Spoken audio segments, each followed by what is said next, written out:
They filled my palm full of doubt and wouldn't hear me out, but still I chased my dreams. They told me to quit, but my heart could not resist, and from the darkness came a light. I will shine on tomorrow, light the way for all to follow. From the darkness I will shine. Assalamualaikum warahmatullahi wabarakatuh. Saya Agus Santoso Tamsir, Dr. Agus Santoso Tamsir dari Departemen Teknik Elektro, Fakultas Teknik Universitas Indonesia. Dalam video ini saya berencana memberi gambaran tentang postulat baru yang saya temukan, yang saya lakukan research dengan tim saya semenjak tahun 2010. Saya hanya menceritakan postulat ini dalam bentuk kata-kata tanpa gambar penjelasan, karena saya tidak akan terlalu membuat detail. Sorry, saudara-saudara yang berminat, nanti silahkan hubungi saya melalui komen. Nanti saya akan hubungi saudara tunjukkan nomor telepon atau nomor WA atau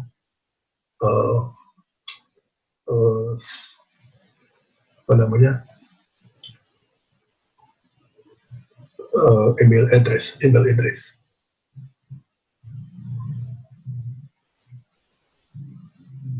Saya membuat video ini karena mengingat usia saya, walaupun belum uzur sekali, baru 60 tahun, tapi kondisi fisik saya kadang tidak menentu, sehingga saya takut kalau postulat ini tidak sempat terformulasikan di dalam bentuk apapun. Sudah ada sebetulnya dari anak tua, dari bekas mahasiswa saya S3, tetapi dalam bentuk perkataan saya yang saya ucapkan di sini belum saya nyatakan. Saya berharap masih diberi masa yang panjang untuk menyelesaikan ini semua, dan saya bisa membantu memberi asistensi kepada mahasiswa-mahasiswa S1, S2, S3 dari seluruh dunia, khususnya dari Indonesia. Saya sengaja menceritakan ini dalam bahasa Indonesia, karena sebetulnya jujur saja saya mengutamakan bangsa saya untuk bisa meneruskan kerja ini.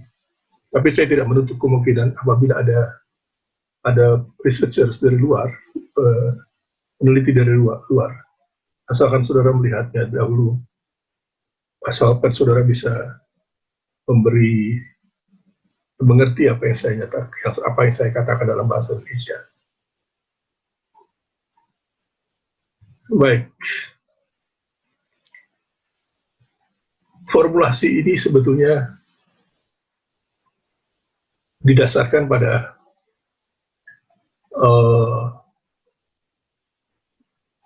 identifikasi bahan. Jadi saya memang sangat gemar untuk membuat identifikasi bahan, tetapi tanpa perlu merusak bahan yang kita ukur. Oleh karena itu saya gunakan kapasitansi. Kalau ada dua elektroda, di tengah-tengahnya itu kita letakkan bahan yang unknown, yang kita tidak tahu, maka banyak hal yang kita bisa lakukan. Salah satunya ialah dengan memberi frekuensi tertentu, sinusoida, kemudian ditembakkan ke dalam objeknya melalui kapasitansi tadi, maka kita akan bisa dapatkan uh, resistivitas dan dielektrik dari bahan tersebut pada frekuensi itu. Dan kita biasanya gunakan frekuensi sinusoida pada tegangannya, kemudian akan bergeser arusnya dalam bentuk pergeseran fasa, dan pergeseran fasa itulah yang menyatakan berapa besar impedansi dari bahan yang kita ukur, bahan yang anode yang kita ukur. Dan itu sudah biasa dan sudah established sistem seperti itu. Ada frekuensi pengamatan dari mulai frekuensi rendah sampai frekuensi yang cukup tinggi. Biasanya kita sebut dengan, kalau bidang ini lebih banyak orang mengatakannya sebagai dielectric spectroscopy, maka di frekuensi yang kita ukur tadi, kita bisa mendapatkan dua parameter yang unknown. Kalau kita tembakkan lagi pada frekuensi yang lain, maka kita dapatkan lagi frekuensi parameter tersebut pada frekuensi yang lain. Sehingga kalau kita hubungkan, kita akan bisa dapatkan grafik sifat bahan itu pada rentang frekuensi tertentu, juga pada suhu tertentu. Dan itu disebut dengan dielectric spectroscopy dengan single frekuensi. Sebetulnya yang mengawali research ini adalah ketika saya bekerja di Malaysia, tepatnya di Mimos Berhad. Ketika itu kami di-push, di-encourage supaya menciptakan ya, atau membuat paten-paten baru yang bisa dijual. Ketika itu saya mencoba memanfaatkan MOSFET yang kecil, diletakkan di dalam satu tabung kecil, nantinya kecil sekali, hanya beberapa mikroliter. Di dalamnya ada satu atau beberapa MOSFET, di mana bagian elektroda di gate-nya itu dijadikan dua buah elektroda yang masing-masing berfungsi sebagai kapasitas, elektroda kapasitif. Nah, di situ kita coba memasukkan sinyal pada gate, kemudian di tengah-tengah gate itu ada bagian kapasitif yang bertugas mengukur, sehingga kita akan dapatkan besaran yang unknown itu. Sebetulnya bidang saya adalah microelectromechanical systems, dan apa yang saya lakukan dengan dielectric spectroscopy ini juga sebetulnya berkait dengan microelectromechanical systems pada gilirannya nanti. Tapi di awal-awal, tugas yang berat yang harus saya pecahkan adalah mencari formulasi, mungkin berupa transformasi, untuk melihat bagaimana mengidentifikasi bahan. Keadaan ini pun dipicu oleh ketika saya kembali ke Indonesia dulu tahun 2008, sangat tidak mungkin kita mengembangkan fabrikasi untuk MEMS, microelectromechanical systems, maka saya berpikir untuk mengembangkan research ini dalam skala besar untuk memecahkan, untuk mendapatkan postulat bagaimana mengukur yang lebih yang lebih baik, tapi dengan cara yang simpel.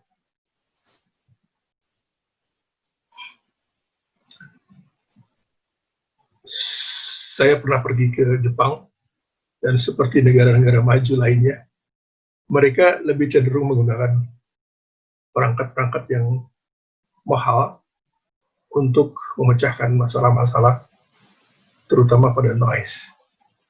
Bahwa kalau mereka menemukan sesuatu yang baru, diuji, maka sebaiknya dihilangkan noise-nya.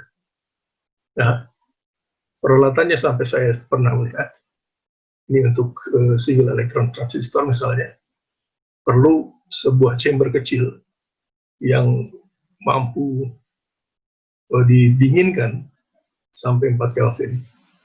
Dalam pikiran saya betapa susahnya, betapa rumitnya untuk bisa membuat alat seperti itu, walaupun hanya sebuah chamber kecil saja. Selanjutnya, setelah melihat keadaan seperti itu, saya semakin kembara untuk mencari formulasi postulat dari ide saya, dan saya kembangkan adalah dengan konsep, dengan bahasa sederhananya, bersahabat dengan noise. Bersahabat dengan noise spektral. Karena dalam noise spektral, dari sinyal utama yang kita kirimkan kepada bahan, kemudian kita lihat responsnya dalam spektral noise, maka sesungguhnya respons dari noise itu menunjukkan sifat bahan yang kita ukur. Itu konsepnya.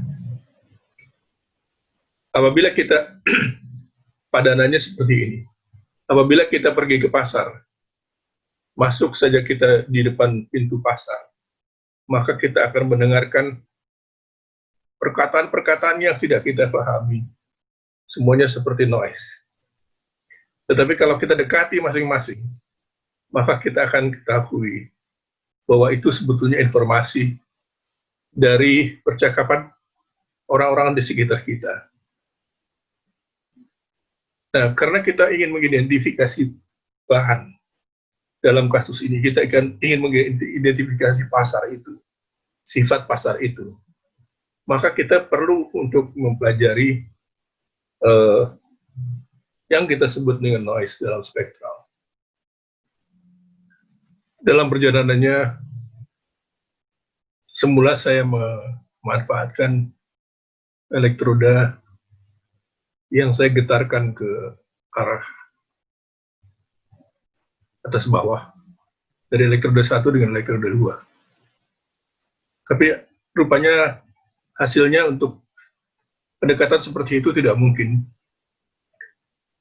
Jadi ceritanya, kalau kita letakkan bahan yang kita akan ukur, katakanlah NaOH atau HCl, dalam satu tabung atau gelas ukur, maka awalnya di kiri kanan gelas ukur itu akan saya letakkan 2 buah elektroda, yang mana kedua elektroda itu saya getarkan sejajar dengan gelas ukur itu, ke atas bawah, dengan frekuensi tertentu. Harapan saya dengan mengubah-ubah electric field yang terjadi antara keduanya, maka saya bisa dengan lebih mudah mendapatkan hasil. Dan logika saya hasilnya akan berbeda dibandingkan kalau keduanya diam. Ternyata hasilnya waktu itu sama saja. Ketika diam ataupun digerakkan dengan frekuensi yang berbeda-beda, dengan pendekatan itu sama saja tidak berubah sama sekali.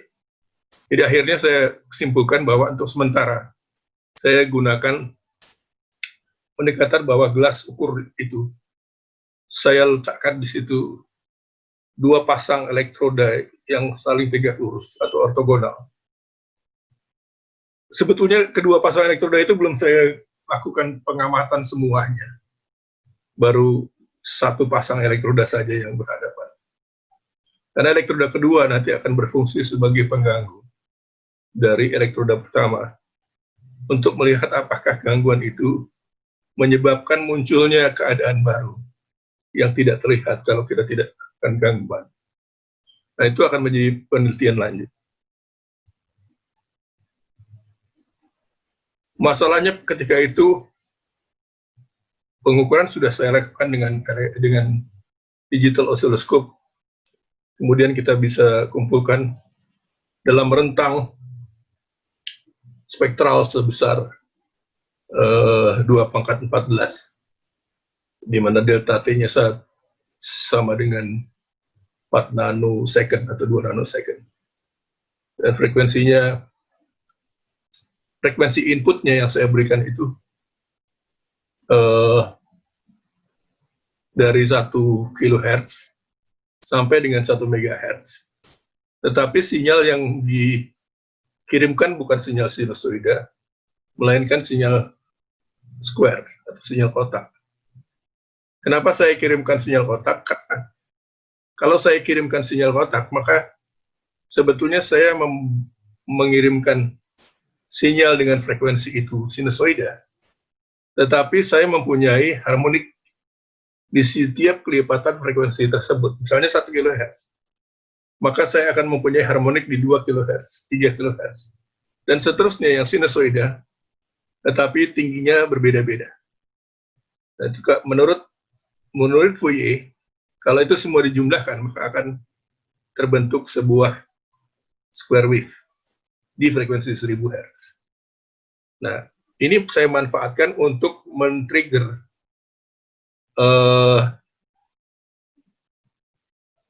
pembacaan dari noise pada sisi outputnya. Sebagai catatan bahwa penelitian dengan memanfaatkan noise untuk dianalisis itu sudah tidak didekati oleh orang-orang, terutama pakar-pakar identifikasi bahan yang memanfaatkan dielectric spectroscopy. Kenapa? Karena dalam konsep itu kita bisa lihat sinyal to noise rasionya sangat rendah, karena sinyalnya itu pada 1 kHz, kalau kita kirimkan 1 kHz, dan noise-nya tersebar. Dan noise-nya tersebar dan dijumlahkan besar. Kalau dijumlahkan besar, maka otomatis sinyalnya S per N-nya akan menjadi sangat rendah. Dan ini ditinggalkan orang. Saya pernah tanyakan pada seorang profesor dari Jerman, apakah saudara pernah menganalisis noise dari pengamatan saudara? Dia katakan bahwa tidak perlu dianalisis karena itu tidak ada gunanya. Kemudian saya katakan bahwa saya menganalisis itu, dan saya mendapatkan bahwa itu ada informasi di situ.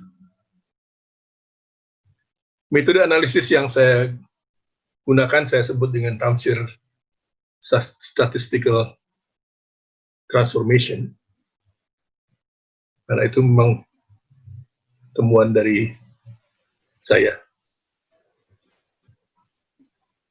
Sebetulnya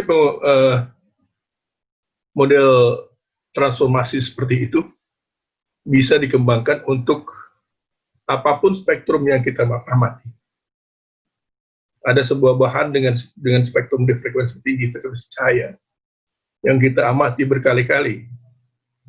Dari pengamatan berkali-kali itu dengan pendekatan TST atau Tamsir statistical transformation, maka saudara akan bisa mendapatkan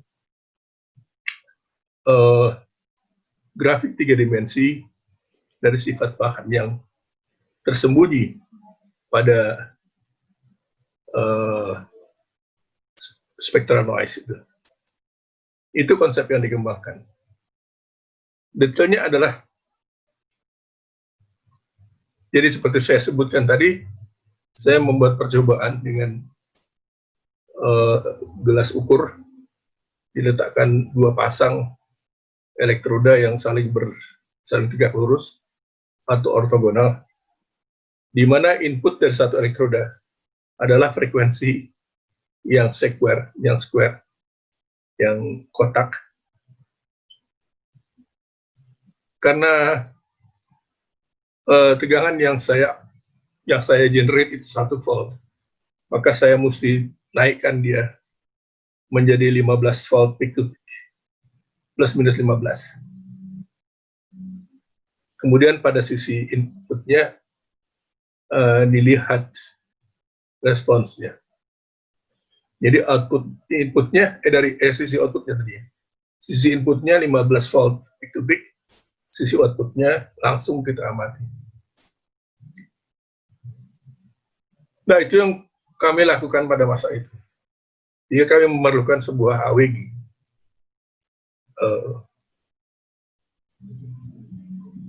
Apa itu? Jadi ada bukan AWG ya.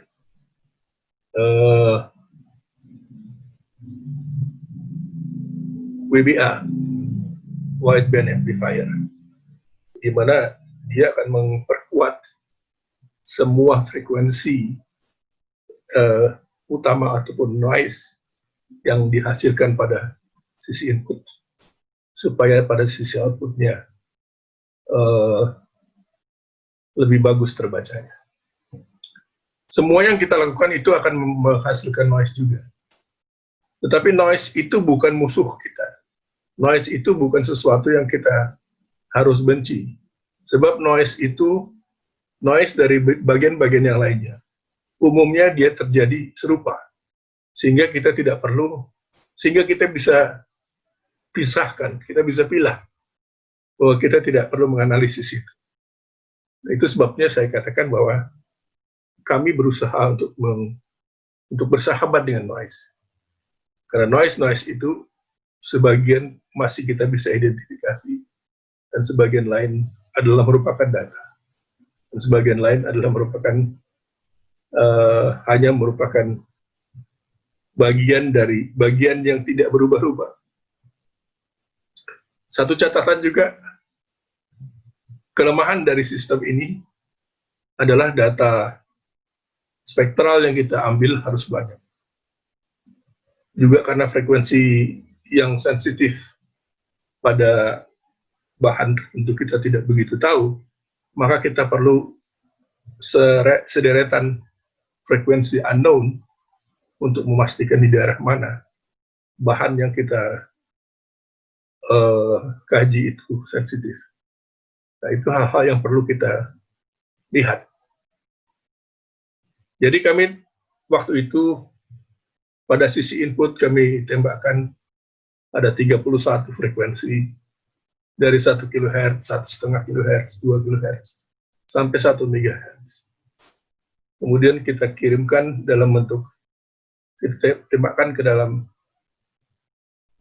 gelas ukur.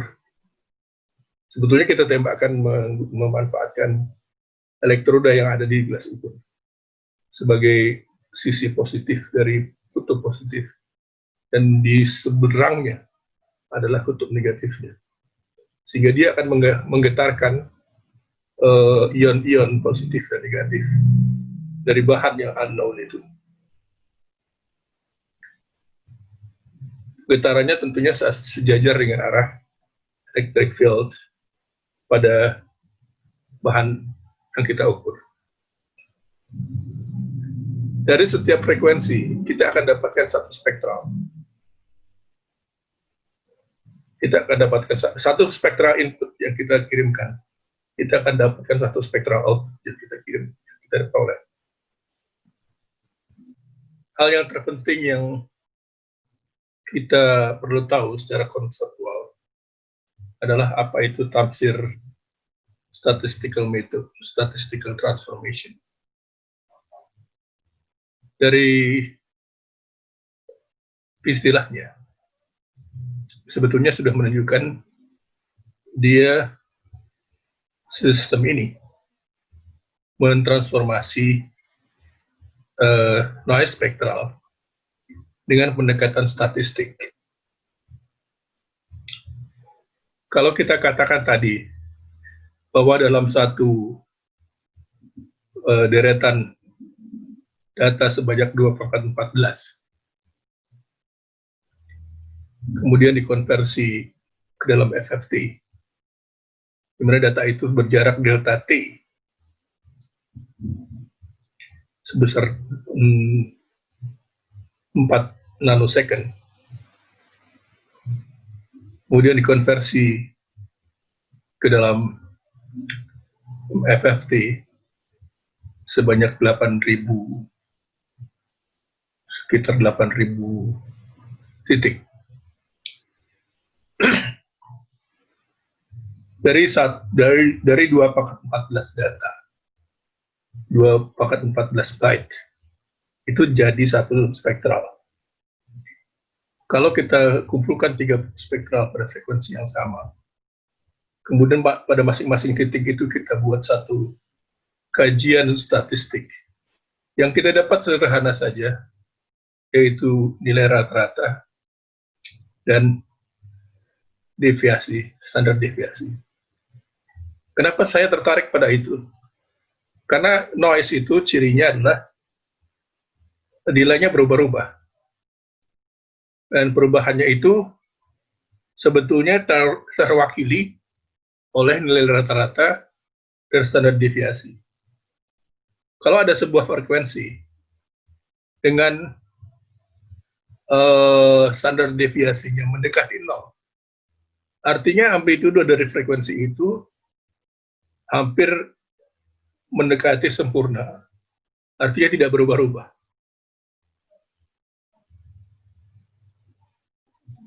Nah, dari data yang saya dapatkan, nilai rata-rata dan nilai standar deviasi, saya kalikan.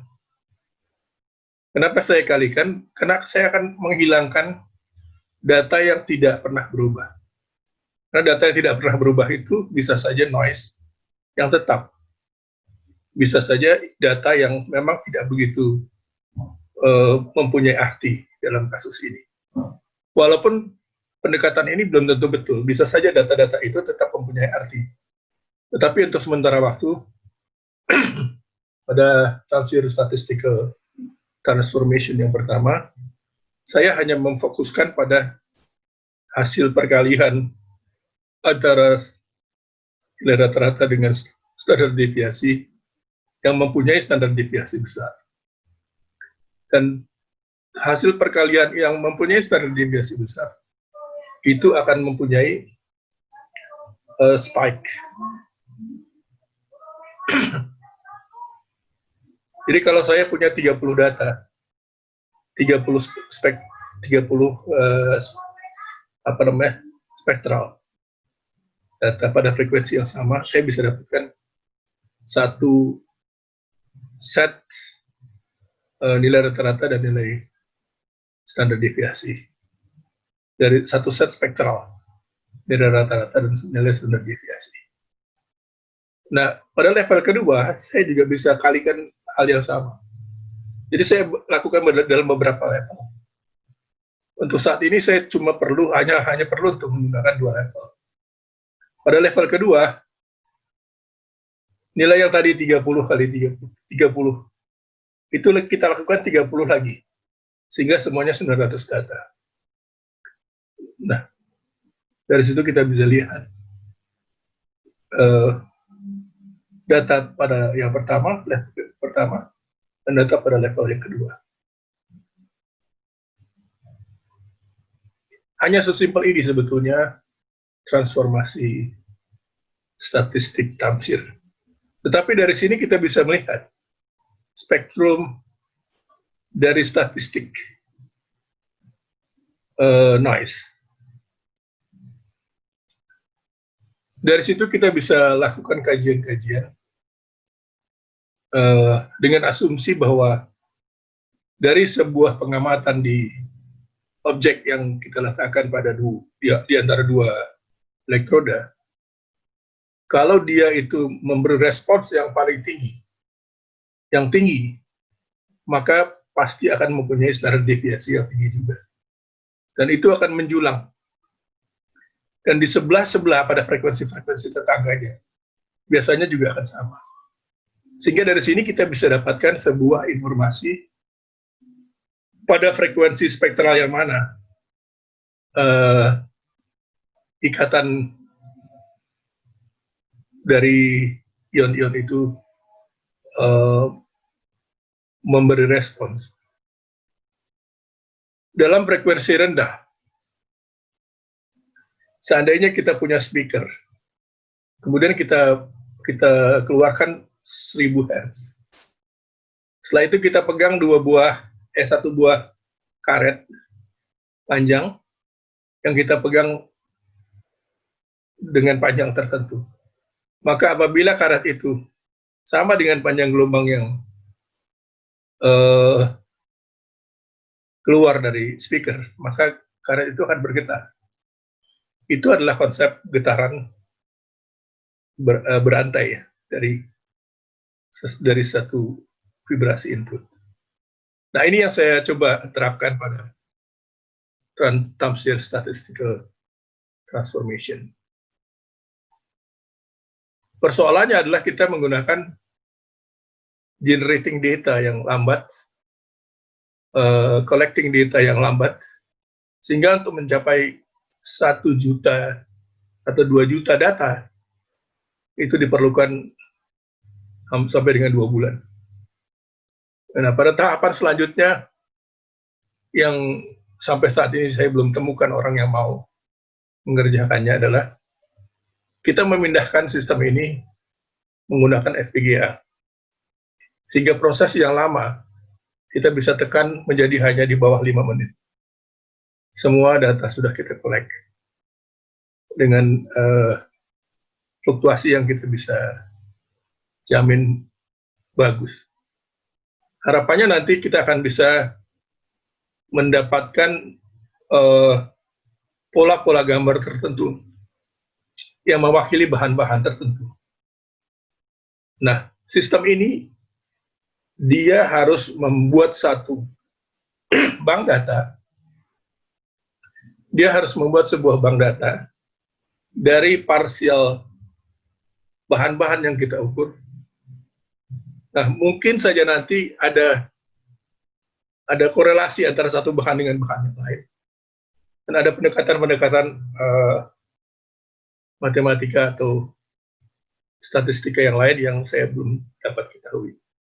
Dan ini akan memberi banyak peluang bagi mahasiswa-mahasiswa di masa depan untuk membuat jabaran yang lebih detail. Satu hal yang saya bayangkan secara sederhana adalah dengan sensor yang saya buat nantinya dalam bentuk MEMS, dan saya hanya buat sebesar sebesar ibu jari. Nah, nanti saya letakkan ibu jari di sensor itu, maka saya bisa mendapatkan informasi tentang darah. Apa saja yang kita mau. Dengan catatan kita mempunyai database yang mumpuni, yang cukup untuk menganalisis semua itu. Dan cara menganalisisnya pun nantinya akan menjadi satu bidang ilmu tertentu. Itu sebabnya saya katakan ini sebuah postulat. Sebuah cara yang merubah wawasan, yang merubah cara berpikir di depan dengan pendekatan Tamsir Statistical Method. Itu semua yang saya coba gambarkan. Dan saya berharap ada orang yang tertarik dengan postulat saya, juga mau bekerja sama di lab saya, terutama yang bisa mengerjakannya menggunakan FPGA. Saya lihat FPGA-nya harus yang cepat, dan saya sudah punya FPGA-nya untuk Xilinx Zing ZC702. Tapi tidak ada orang yang bisa saya minta tolong untuk mengembangkan ini. Dalam kerjaan-kerjaan parsial, ada beberapa kawan dari kedokteran dan dari kedokteran gigi yang meminta membuatkan alat untuk menganalisis corona misalnya.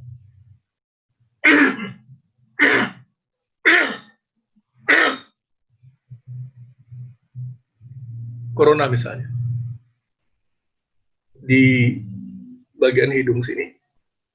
Maka kita hanya cukup meletakkan 2 elektroda di tepi-tepinya dan menembakkan frekuensi square yang peka terhadap yang si virus itu peka. Maka kita akan dapatkan spektrum, ada dua kemungkinan spektrum, yaitu spektrum aslinya tanpa menggunakan tafsir statistical method, statistical transformation, atau kita gunakan TST. Dari situ kita bisa tahu orang ini mempunyai virus atau tidak. Hal yang lain misalnya juga bisa digunakan untuk menganalisis 3 dimensi dengan kapasitansi yang banyak di daerah kepala atau di daerah tubuh kita, di mana masing-masing spektral yang kita dapat nanti, kita bisa bangun bagian tubuh dengan frekuensi spektral tertentu. Sehingga kita akan dapatkan banyak sekali spektral dari tubuh kita yang diharapkan salah satunya mempunyai arti bagi analisis tubuh kita. Masih banyak lagi yang kita bisa lakukan di masa depan dengan postulat ini. Saya harap ada dari saudara-saudara yang tertarik. Kalaupun belum ada saat ini, paling tidak video ini sudah menjadi pemancing bagi saudara-saudara nantinya untuk bisa berkiprah di bidang ilmu yang relatif baru. Akhirul kata saya ucapkan terima kasih kepada saudara-saudara yang sudah melihat video ini dari awal sampai akhir. Semoga bermanfaat. Wabillahi taufiq wal hidayah. Wassalamualaikum warahmatullahi wabarakatuh.